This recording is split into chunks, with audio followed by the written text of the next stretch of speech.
बोलो भागवत भगवान की जय। एकादश स्कंद 17वां अध्याय वर्णाश्रम धर्म निरूपण। उद्धव जी ने कहा, कमलनयन श्री कृष्ण, आपने पहले वर्णाश्रम धर्म का पालन करने वालों के लिए और सामान्यतः मनुष्य मात्र के लिए उस धर्म का उपदेश किया था जिससे आपकी भक्ति प्राप्त होती है। अब आप कृपा करके यह बतलाइए कि मनुष्य किस प्रकार से अपने धर्म का अनुष्ठान करे जिससे आपके चरणों में उसे भक्ति प्राप्त हो जाए। प्रभु बहावाऊ माधव, पहले आपने हंस रूप से अवतार ग्रहण करके ब्रह्मा जी को अपने परम धर्म का उपदेश किया था। रिपु दमन बहुत समय बीत जाने के कारण वह इस समय मृत्यु लोक में प्राय नहीं हो रहा, क्योंकि आपको उसका उपदेश किए बहुत दिन हो गए हैं।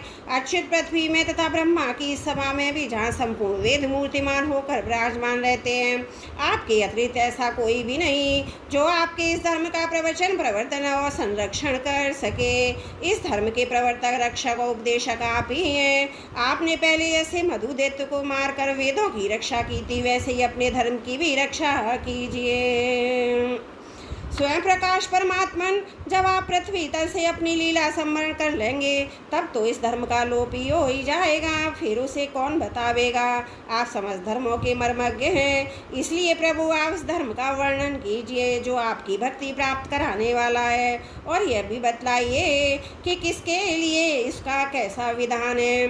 श्री सुखदेव जी कहते हैं, परीक्षित, जब इस प्रकार भक्त शिरोमणि उद्धव जी ने प्रश्न किया तब भगवान श्री कृष्ण ने अत्यंत प्रसन्न होकर प्राणियों के कल्याण के लिए उन्हें सनातन धर्मों का उपदेश दिया।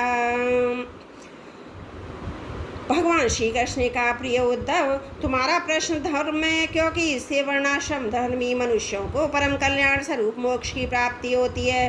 अतः मैं तुम्हें इन धर्मों को उपदेश करता हूँ। सावधान होकर सुनो। जिस समय इस कल्प का प्रारंभ हुआ था और पहला सतयुग चल रहा था, उस समय सभी मनुष्यों का हंस नामक एक ही वर्ण था। उस युग में सब लोग जन्म से ही कृत होते थे, इसलिए उसका एक नाम कृत युग भी है। उस समय केवल प्रणव ही वेद था और तपस्या, शौच, दया और सत्य रूप 4 चरणों से युक्त में ही वृषभ स्वरूपधारी धर्म था। उस समय के निष्पाप एवं परम तपस्वी भक्तजन मुझे हंस रूप शुद्ध परमात्मा की उपासना करते थे। परम भाग्यवान उद्धव, सतयुग के बाद त्रेता युग का आरंभ होने पर मेरे हृदय से श्वास प्रश्वास के द्वारा ऋग्वेद, सामवेद और यजुर्वेद त्रयी विद्या प्रकट हुई, और इस त्रयी विद्या से होता अधर्यु उद्गाता के कर्म रूप 3 वेदों वाला एक के रूप में मैं प्रकट हुआ। विराट पुरुष के मुख से ब्राह्मण, भुजा से क्षत्रिय, जंगा से वैश्य, चरणों से शूद्र की उत्पत्ति हुई।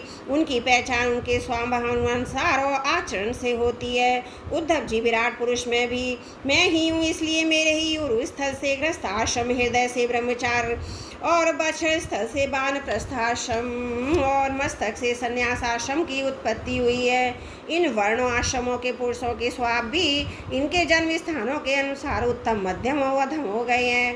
अर्थात उत्तम स्थानों से उत्पन्न होने वाले वर्ण और आश्रमों के द्वारा उत्तम व अधम स्थानों से उत्पन्न होने वालों के अधम हुए हैं। शम, दम, तपस्या, पवित्रता, संतोष, क्षमाशीलता, सीधापन, मेरी भक्ति, दया और सत्य ब्राह्मण वर्ण के स्वभाव हैं।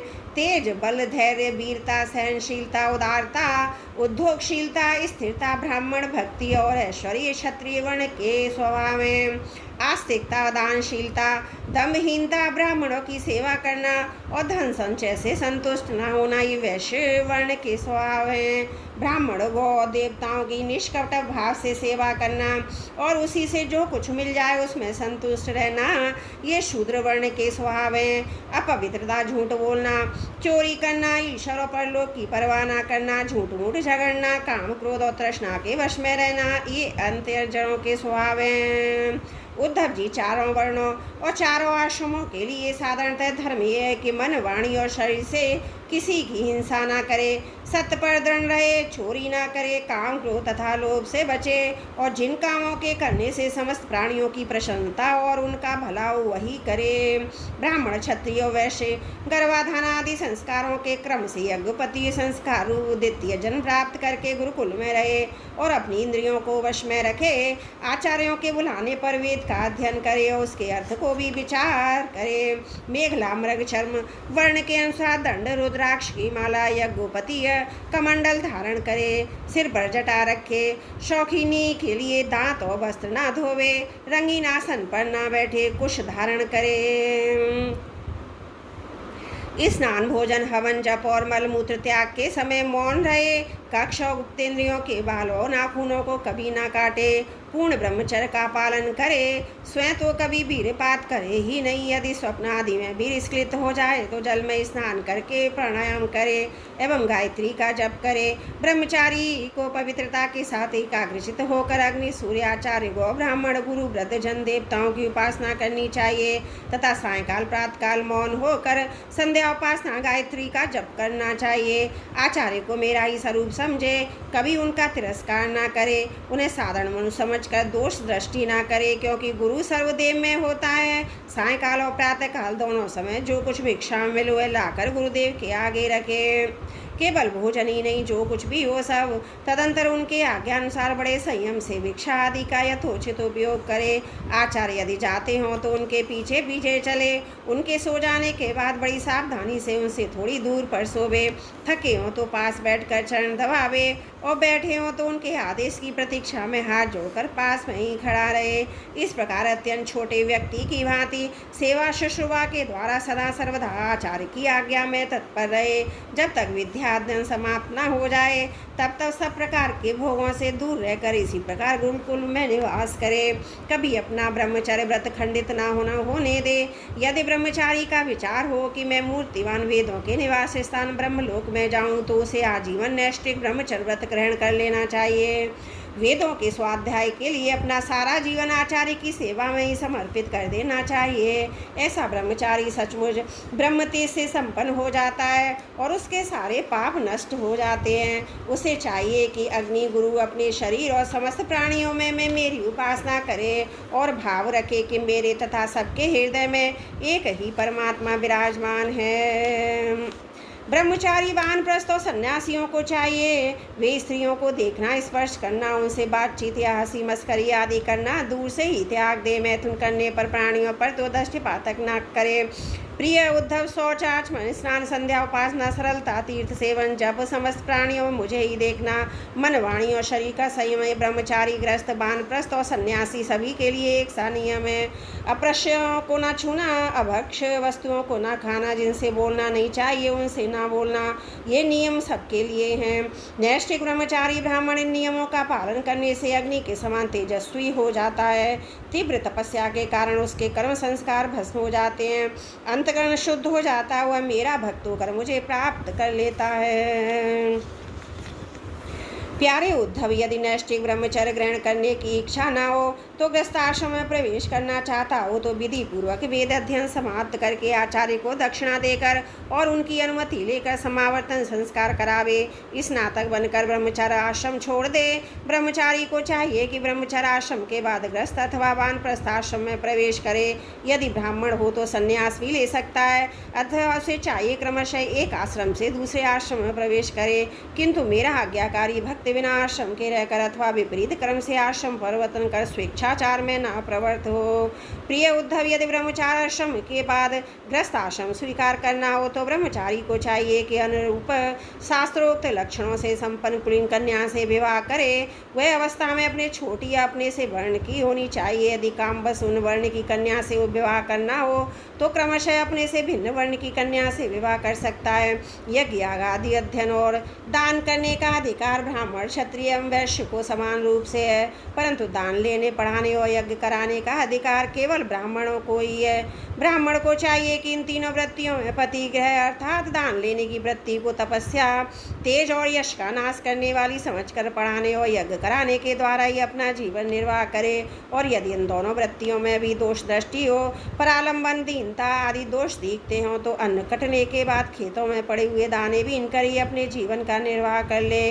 उद्धव, ब्राह्मण का शरीर अत्यंत दुर्लभ है। यह इसलिए नहीं है कि इसके द्वारा तुच्छ विषय भोगे जाएं, यह तो जीवन पर्यंत कष्ट भोगने, तपस्या करने और अंत में अनंत आनंद स्वरूप मोक्ष की प्राप्ति करने के लिए ही है। जो ब्राह्मण घर में रहकर अपने महान धर्म का निष्काम भाव से पालन करता है और खेतों में तथा बाजरों में गिरे पड़े हुए दाने चुनकर संतोषपूर्वक अपने जीवन का निर्वाह करता है, साथ ही अपना शरीर प्राण अंतकरण और आत्मा मुझे समर्पित कर देता है और कहीं भी अत्यंत आसक्ति नहीं करता, वह बिना संन्यास लिए ही परम शांति स्वरूप परम पद प्राप्त कर लेता है। जो लोग विपत्ति में पड़े कष्ट पा रहे हैं, मेरे भक्त ब्राह्मण को विषय विपत्तियों से बचा लेते हैं, उन्हें मैं शीघ्र ही समस्त आपत्तियों से उन्हें बचा कर लेता हूँ। जैसे समुद्र में डूबते हुए प्राणी को नौका बचा लेती है, राजा पिता के समान सारी प्रजा का कष्ट से उद्धार करे, उन्हें बचावे जैसे गजराज दूसरे गजों की रक्षा करता है। धीर होकर स्वयं अपने आप से अपना उद्धार करे। जो राजा इस प्रकार प्रजा की रक्षा करता है, वह सारे पापों से मुक्त होकर अंत समय में सूर्य के समान तेजस्वी विमान पर चढ़कर स्वर्गलोक में जाता है, इंद्र के साथ सुख भोगता है। यदि ब्राह्मण अध्यापन अथवा यज्ञ आदि से अपनी जीविका न चला सके तो वह शिवृत्ति का आश्रय ले ले और जब तक विपत्ति दूर न हो जाए तब तक करे। यदि बहुत बड़ी आपत्ति का सामना करना पड़े तो तलवार उठाकर क्षत्रियों की वृत्ति से भी अपना काम चला ले, परंतु किसी भी अवस्था में नीचों की सेवा, जिसे स्वान वृत्ति कहते हैं, ना करे। इसी प्रकार क्षत्रिय भी प्रजा पालन आदि के द्वारा अपने जीवन का निर्वाह न कर सके तो वैश्यवृत्ति व्यापार आदि कर ले।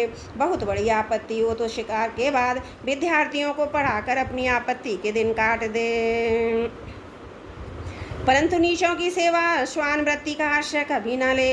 वैश्य भी आपत्ति के समय शूद्रों की वृत्ति सेवा से अपना जीवन निर्वाह कर ले और शूद्र चटाई बुनने और कारु वृत्ति का आश्रय ले ले, परंतु उद्धव ये सारी बातें आपत्ति काल के लिए ही हैं। आपत्ति का समय बीत जाने पर निम्न वर्णों की वृत्ति से जीव का उपार्जन करने का लोभ न करे।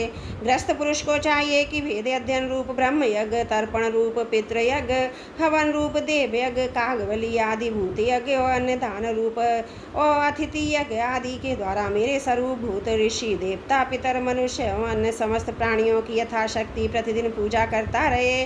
ग्रस्त पुरुष अनाश प्राप्त अतः शास्त्रोक्त रीति से उपार्जित अपने शुद्ध धन से अपने भृत्याश्रित प्रजाजन को किसी प्रकार का कष्ट न पहुँचाते हुए न्याय और विधि के साथ ही यज्ञ करे। प्रिय उद्धव, ग्रस्त पुरुष कुटुंब में आसक्त न हो, बड़ा कुटुंब होने पर भी भजन में प्रमाद न करे। बुद्धिमान पुरुष को यह बात भी समझ लेनी चाहिए कि जैसे इस लोक की भी सभी वस्तुएं नाशवान है, वैसे ही स्वर्ग आदि पर लोक के भोग भी नाशवान ही है। यह तो स्त्री पुत्र भाई बंधु गुरुजनों का मिलना जुलना है। यह वैसा ही है जैसे किसी प्याऊ पर कुछ बटोई इकट्ठे हो गए हों, सबको अलग अलग रास्ते जाना है। जैसे स्वप्न नींद टूटने तक ही रहता है, वैसे ही इन मिलने जुलने वालों का संबंधी बस शरीर के रहने तक ही रहता है, फिर तो कौन किसको पूछता है। ग्रस्त को चाहिए कि इस प्रकार विचार करके घर गृहस्थी में फंसे नहीं, उसमें इस प्रकार अनासक्त भाव से रहे मानो कोई अतिथि निवास कर रहा हो। जो शरीर आदि में अहंकार, घर आदि में ममता नहीं करता, उसे घर गृहस्थी के फंदे बांधे नहीं सकते। भक्तिमान पुरुष ग्रस्तोचित शास्त्रोक्त कर्मों के द्वारा मेरी आराधना करता हुआ घर में ही रहे, अथवा यदि पुत्रवान हो तो वानप्रस्थ आश्रम में चला जाए या संन्यास आश्रम में स्वीकार कर ले। प्रिय उद्धव, जो लोग इस प्रकार का गृहस्थ जीवन न बिताकर गृहस्थी में ही आसक्त हो जाते हैं, स्त्री पुत्र और धन की कामनाओं में फंसकर हाय हाय करते रहते हैं, मूर्तावश स्त्री लंपट और कृपण होकर मेरे के फेर में पड़ जाते हैं, वे बंध जाते हैं। वो सोचते रहते हैं हाय हाय मेरे माँ बाप मुझ बूढ़े हो गए हैं, पत्नी के बाल बच्चे अभी छोटे छोटे हैं, मेरे ना रहने पर ये दीननाथ और दुखी हो जाएंगे, फिर इनका जीवन कैसे रहेगा। इस प्रकार घर गृहस्थी की वासना से जिसका चित्त विक्षिप्त हो रहा है, वह मूढ़ बुद्धि पुरुष विषय भोगों से कभी तृप्त नहीं होता, उन्हीं में उलझ कर अपना जीवन खो बैठता है और मरकर घोर तपों में नरक में जाता है। बोलो भागवत भगवान की जय। एकादश स्कंद 17वां अध्याय समाप्त। त्रुटियों के लिए क्षमा प्रार्थी हूँ। बोलो भागवत भगवान की जय। एकादशी स्कंद 18वां अध्याय वानप्रस्थ और सन्यासी के धर्म।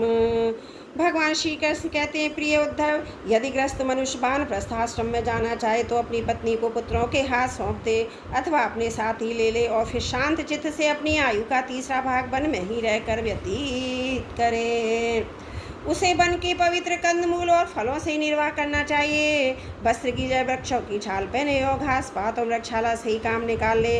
केश रोए, नख मूछ दाढ़ी रूप शरीर के मल को हटावे नहीं, दातुन ना करे, जल में घुसकर त्रिकाल स्नान करे और धरती पर पड़ जाए। ग्रीष्म ऋतु में पंचाग्नि तपे, वर्षा ऋतु में खुले मैदान में रहकर वर्षा की बौछार सहे, जाड़े के दिनों में गले तक जल में डूबा रहे। इस प्रकार घोर तपस्या में जीवन व्यतीत करे। कंदमूलों का केवल आग में भून कर खा ले अथवा समयानुसार पके हुए फल आदि के द्वारा ही काम चला ले। उन्हें कूटने की आवश्यकता हो तो ओखली में सिलवट्टे में कूट ले, अन्यथा दांतों से ही चबा चबा कर खा ले। वानप्रस्थाश्रमी को चाहिए कि कौन सा पदार्थ कहाँ से लाना है, किस समय लाना है, कौन कौन पदार्थ अपने अनुकूल है, इन बातों को जानकर अपने जीवन निर्वाह के लिए स्वयं इस सब प्रकार के कंदमूल फल खा ले।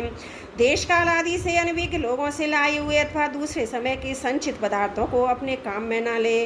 नीवार आदि जंगली अन्य से ही चरु पुरोडास आदि तैयार करे और उन्हीं से समयोजित आग्रहण आदि वैदिक कर्म करे।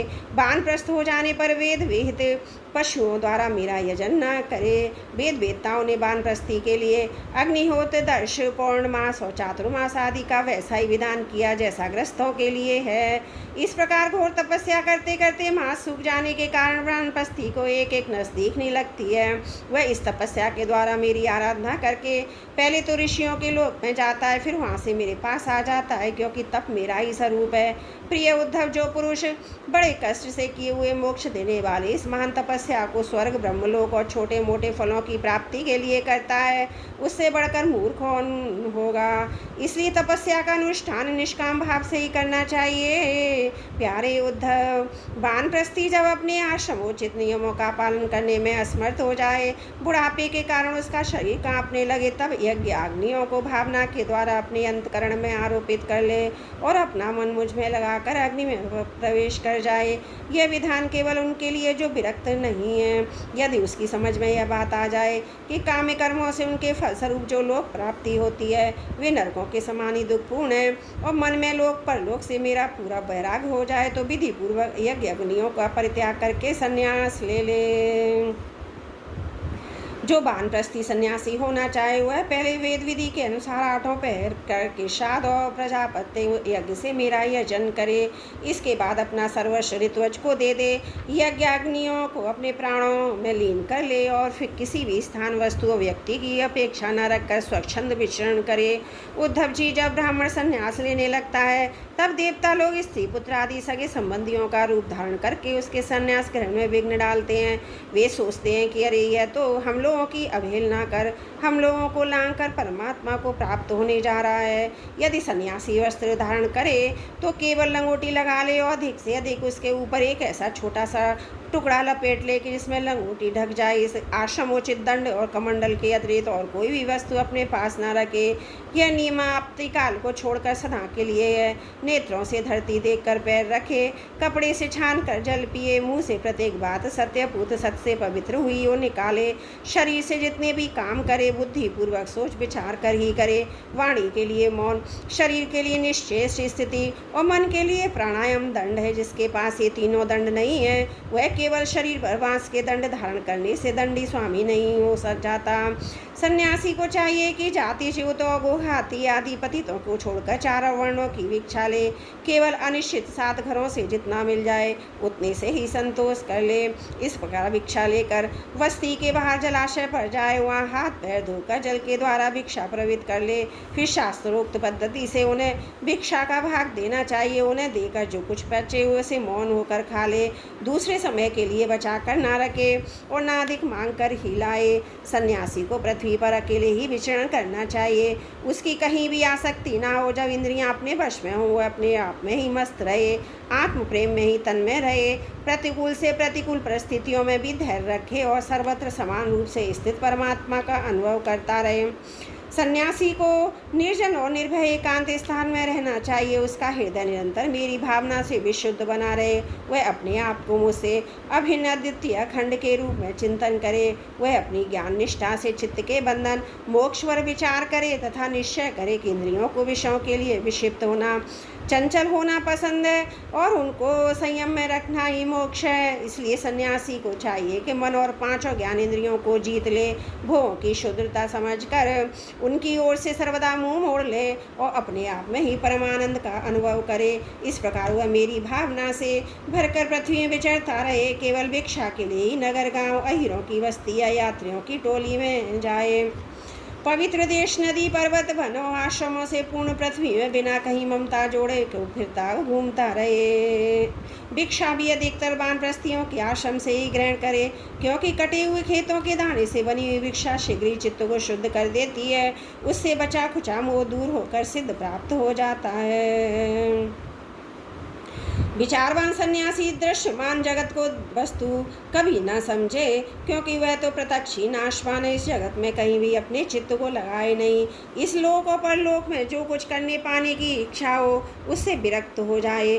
सन्यासी विचार करे कि आत्माओं में जो मन, वाणी और प्राणों का संघात रूप है जगत है, ये सारा का सारा माया ही है। इस विचार के द्वारा उसका बांध करके अपने स्वरूप में स्थित हो जाए, कभी उसका स्मरण भी ना करे। ज्ञान निष्ठ, विरक्त, मुमुक्ष और मोक्ष की भी अपेक्षा न रखने वाला मेरा भक्त आश्रमों की मर्यादा में बद्ध नहीं है। वह चाहे तो आश्रमों में उनके चिन्हों को छोड़ छाड़ कर वेद शास्त्र के विधि निषादों से परे होकर स्वच्छंद विचरे। वह बुद्धिमान होकर भी बालकों के समान खेले, निपुण होकर भी जड़वत रहे, विद्वान होकर भी पागल की तरह बातचीत करे, समस्त वेद विधियों का जानकर होकर भी पशुवृत्ति से अनित आचारवान रहे। उसे चाहिए कि वेदों के कर्मकांड भाग की व्याख्या ना करे, पाखंड ना करे, तर्क वितर्क से बचे और जहाँ कोरा वाद विवाद हो रहा वहाँ कोई पक्ष ना ले। वह इतना धैर्यवान हो कि उसके मन में किसी भी प्राणी से उद्वेग ना हो। वह स्वयं भी किसी प्राणी को उद्वेग ना करे, उसकी कोई निंदा करे तो प्रशंसा से सह ले, किसी का अपमान ना करे। प्रिय उद्धव सन्यासी, इस शरीर के लिए किसी से भी बैर ना करे। ऐसा बैर तो पशु करते हैं। जैसे एक ही चंद्रमा जल से भरे हुए विभिन्न पात्रों में अलग अलग दिखाई देता है, वैसे ही एक ही परमात्मा समस्त प्राणियों में और अपने में स्थित है। सबकी आत्मा तो एक ही है। पंचभूतों से बने हुए शरीर में सबकी एक ही है, क्योंकि वह पांच भौतिक ही हो। ऐसी अवस्था में किसी से भी बैर विरोध करना अपना ही बैर विरोध है। प्रिय उद्धव सन्यासी को किसी दिन यदि समय पर भोजन ना मिले तो उसे दुखी नहीं होना चाहिए। यदि बराबर मिलता रहे तो हर्षित नहीं होना चाहिए। उसे चाहिए कि वह धैर्य रखे, मन में हर्ष और विषाद दोनों प्रकार के विकार न आने दे, क्योंकि भोजन मिलना और ना मिलना दोनों ही प्रारब्ध के अधीन है। भिक्षा अवश्य मांगनी चाहिए, ऐसा करना उचित ही है, क्योंकि भिक्षा से ही प्राणों की रक्षा होती है। प्राण रहने से ही तत्व का विचार होता है, तत्व विचार से तत्व ज्ञान होकर मुक्ति मिलती है।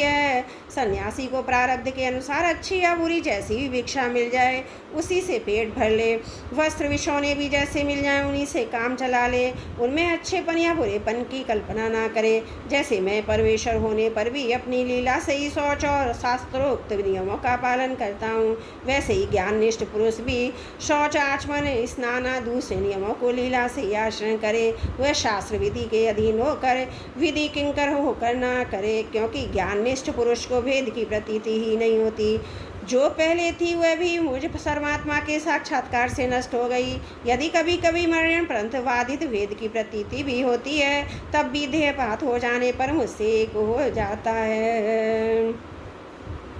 उद्धव जी, यह तो हुई ज्ञान बात की बात, अब केवल वैराग्यवान की बात सुनो। जितेंद्रिय पुरुष जब यह निश्चय हो जाए संसार विषयों के भोग का फल दुख ही दुख है, तब वह विरक्त हो जाए और यदि यह मेरी प्राप्ति के साधनों को ना जानता हो तो भगवत चिंतन में तन्मय रहने वाले ब्रह्मनिष्ठ सद्गुरु की शरण ग्रहण करे।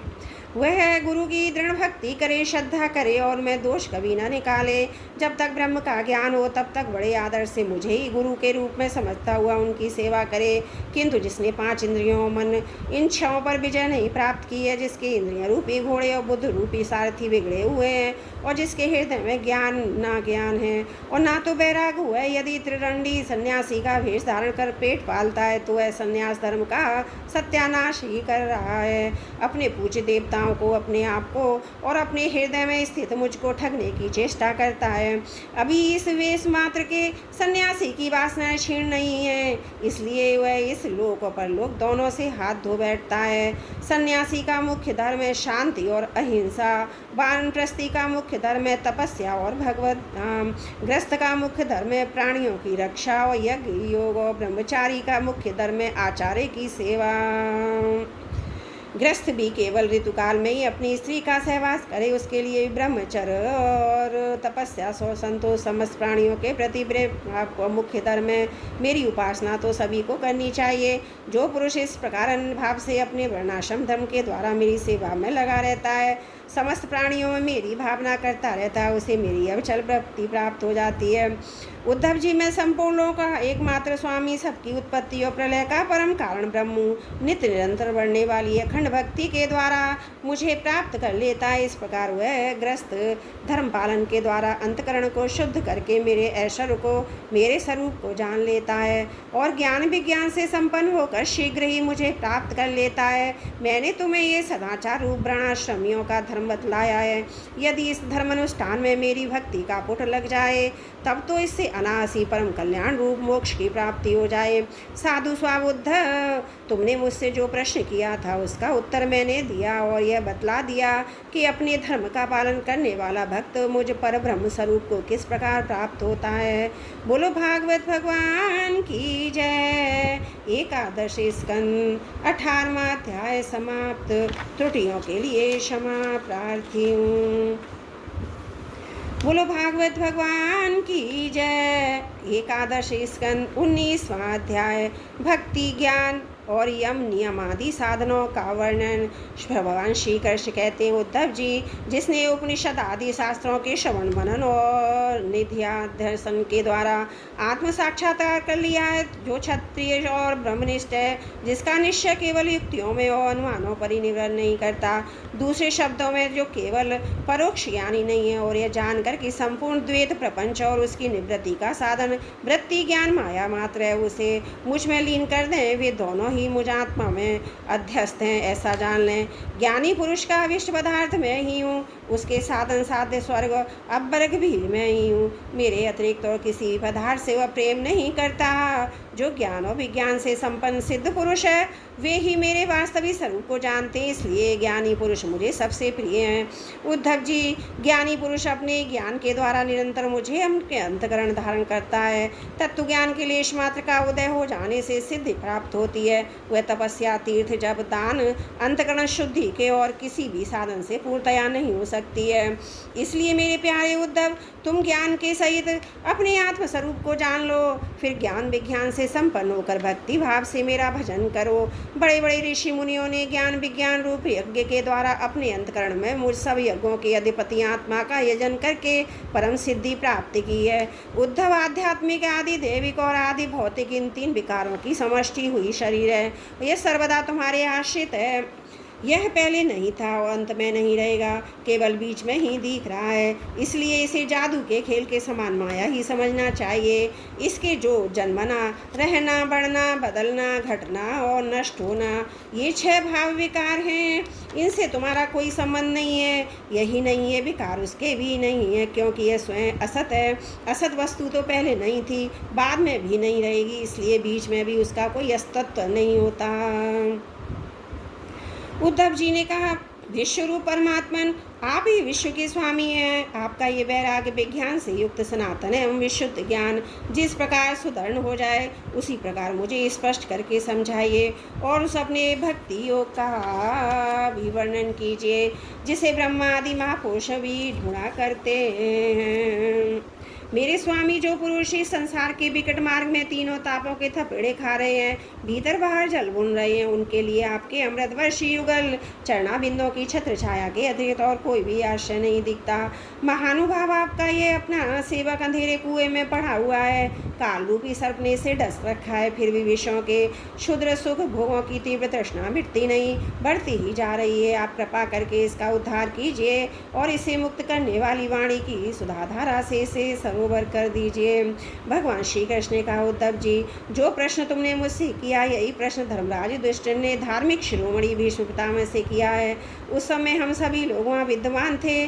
जब भारतीय महायुद्ध समाप्त हो चुका था, धर्मराज युधिष्ठिर अपने स्वजन संबंधियों के संहार से शोक बेहल हो रहे थे। तब उन्होंने भीष्म पितामह से बहुत से धर्मों का विवरण सुनने के पश्चात मोक्ष के साधनों के संबंध में प्रश्न किया था।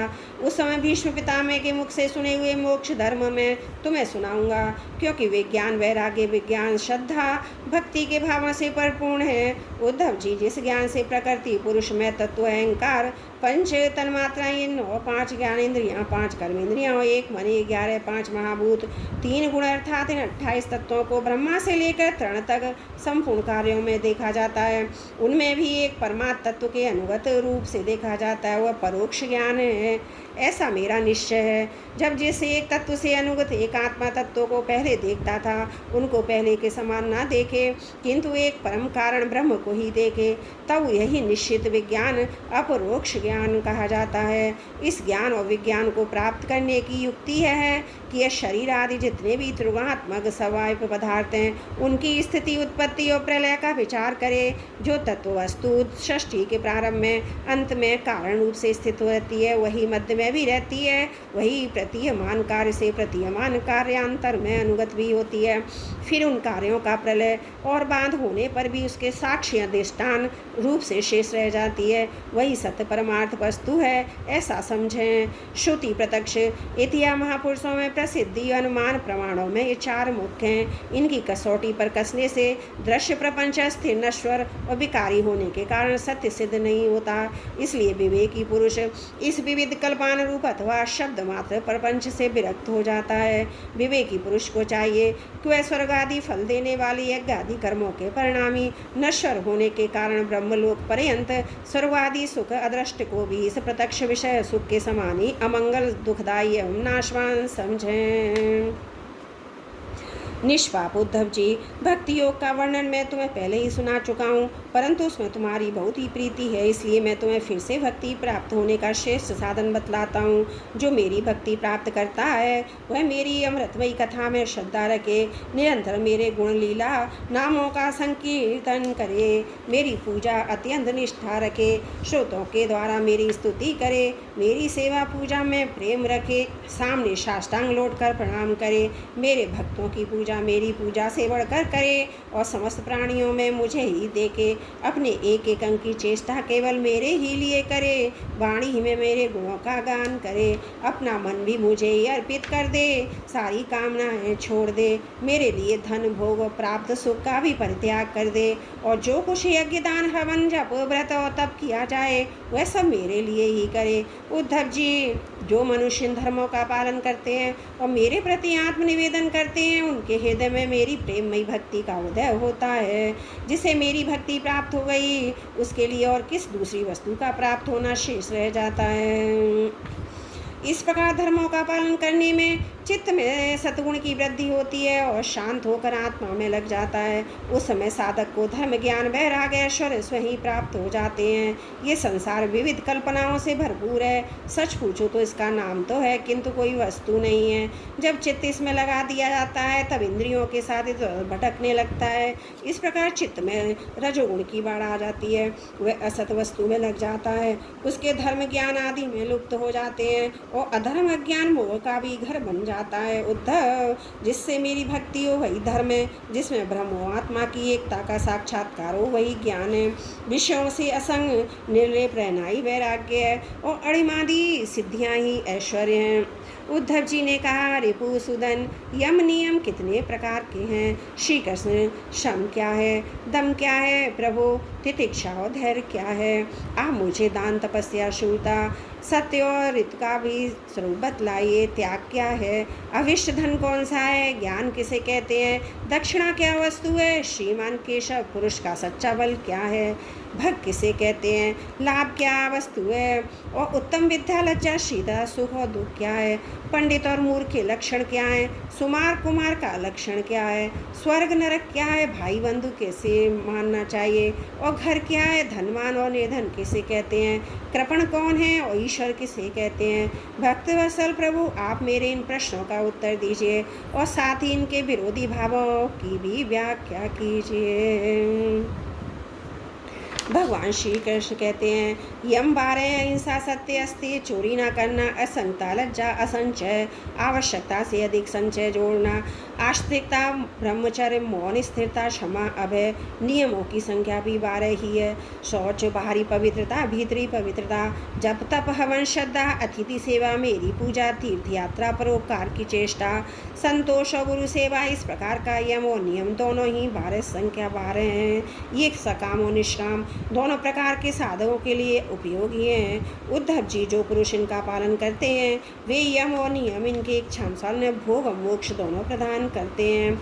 बुद्धि का मुझ में लग जाना ही शम है, इंद्रियों के संयम का नाम दम है, ना इससे प्राप्त दुख के सहने का नाम तितिक्षा है, जिह्वा और जनेंद्रियों पर विजय प्राप्त करना धैर्य है, किसी से द्रोह ना करना, सबको अभय देना दान है, कामनाओं का त्याग करना ही तप है, अपनी वासनाओं पर विजय प्राप्त करना ही शूरता है, सर्वोत्तम स्वरूप सत्य स्वरूप परमात्मा का दर्शन ही सत्य है। इसी प्रकार सत्य और मधुर भाषण को ही महात्माओं ने रित कहा है। कर्मों में आसक्त ना होना ही शौच का है और कामनाओं का त्याग ही सच्चा संन्यास है। धर्म ही मनुष्यों का अविष्ट धन है। मैं परमेश्वर ही यज्ञ हूँ, ज्ञान का उपदेश देना ही दक्षिणा है, प्रणाम ही श्रेष्ठ बल है, मेरा ऐश्वर्य ही भग है, मेरी श्रेष्ठ भक्ति उत्तम लाभ है, सच्ची विद्या वही है जिसमें ब्रह्म आत्मा का भेद मिट जाए। पाप करने से घृणा होने का नाम ही लज्जा है। निरपेक्षता आदि गुणी शरीर का सच्चा सौंदर्य है। दुख और सुख दोनों ही भावना का सदा के लिए नष्ट हो जाना ही सुख है। विषय भोगों की कामना ही दुख है। जो बंधन और मोक्ष का तत्व जानता है वही पंडित है। शरीर आदि में जिसका मैंपन है वही मूर्ख है। जो संसार की ओर से निवृत्त करके मुझे प्राप्त कर देता है वही सच्चा सुमार्ग है। चित्त की बहिर्मुक्ता ही कुमार्ग है। सतगुण की वृद्धि ही स्वर्ग है। सखे तमोगुण की वृद्धि ही नरक है। गुरु ही सच्चा भाई बंधु है और वह गुरु मैं हूँ। यह सच्चा शरीर ही मनुष्य का सच्चा घर है और सच्चा धनी वह है जो गुणों से संपन्न है, जिसके पास गुणों का खजाना है, जिसके चित्त में असंतोष है, अभाव का बोध है, वही दरिद्र है। जो जितेंद्रिय नहीं है वही कृपण है, समर्थ स्वतंत्र और ईश्वर है, जिसकी चित्तवृत्ति विषयों में आसक्त नहीं है। इसके विपरीत जो विषयों में आसक्त है वही सर्वदा समर्थ है। प्यारे उद्धव, तुमने जितने प्रश्न पूछे थे उनका उत्तर मैंने दे दिया। इनको समझ लेना मोक्ष मार्ग के लिए सहायक है। मैं तुम्हें गुणों दोषों का लक्षण अलग अलग कहाँ तक सुनाऊं? सबका सारांश इतने में ही समझ लो। गुणों और दोषों पर दृष्टि जाना ही सबसे बड़ा दोष है और गुण दोषों पर दृष्टि ना जाकर अपने शांत निसंकल्प स्वरूप में स्थित रहे वही सबसे बड़ा गुण है। बोलो भागवत भगवान की जय। एकादश स्कंद 19वां अध्याय समाप्त। त्रुटियों के लिए क्षमा प्रार्थी हूँ।